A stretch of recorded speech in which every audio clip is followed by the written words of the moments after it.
ரீசெண்டாக இந்தியாவில் வந்து ஒரு நேச்சுரல் டிசாஸ்டர் வந்துட்டே போயிருக்குங்க. இது எங்கே வந்திருக்குன்னு கேட்டிங்கன்னா, தமிழ்நாட்டில் தூத்துக்குடி அவுட்ஸ்கர்ட்டில் வந்திருக்கு.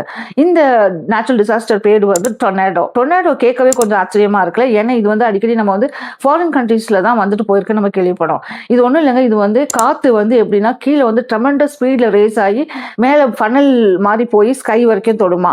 அது பயங்கர ஸ்பீடாக இருக்குமா. இது வந்து மக்கள் பார்த்து ஷாக்காக இருக்காங்க. ஏன் நிறையா பேர் இது வந்து வீடியோவும் எடுத்திருக்காங்க. இதனால நிறைய அங்கங்கே வந்து சேதமும் ஆயிருக்கு. இந்த டொர்னேடோ எப்படி உருவாகுதுன்னு கேட்டிங்கன்னா, ஃபார் எக்ஸாம்பிள் நம்ம தூத்துக்குடியே எடுத்துக்கலாம். தூத்துக்குடியில் அன்னைக்கு வெயில் அடிச்சிருக்குங்க ஃபுல் டே. வெயில் அடிச்சதுனால கிரவுண்ட் வந்து ஆப்வியஸ்லாக கொஞ்சம் வார்ம் ஆயிரும். ஸோ வார்ம் ஆகிறதுனால என்ன ஆகும், அந்த ஏர் வந்து மேலே ரைஸ் ஆகிரும். இப்போ அதே அட் த சேம் டைம் அந்த ஈவினிங் வந்து சடனாக வந்து கோல்டு ஏர் அட்மாஸ்பியரோட அப்பர் லேயரில் ஃபார்ம் ஆக ஆரம்பிச்சிடும். ஸோ இந்த வார்ம் ஏர் இந்த கோல்டு ஏர் வந்து கொலைட் ஆகிற நேரத்தில் வந்து ஒரு பெரிய சுழற்சியை அட்மாஸ்பியரில் உருவாகும். இந்த 2 டைப்ஸ் ஆஃப் விண்ட்ஸ் இருக்குல்ல, ஒன்று வந்து வார்ம் ஏர், இன்னொன்று வந்து கோல்டு ஏர். இந்த 2 ஏர் வந்து கொலைட் ஆனோன்னு ஒரு ட்ரெமெண்டஸ் ஸ்பீடில் வந்து ரொட்டேஷன் உருவாகுது. எப்படின்னா கிரவுண்டில் இருந்து ஸ்கை வரைக்கும் அது ட்ராக் பண்ணி போகுது லைக் பில்லர், இல்லது அது வந்து ஒரு ஃபனல் ஷேப்பில் கூட தெரியும்.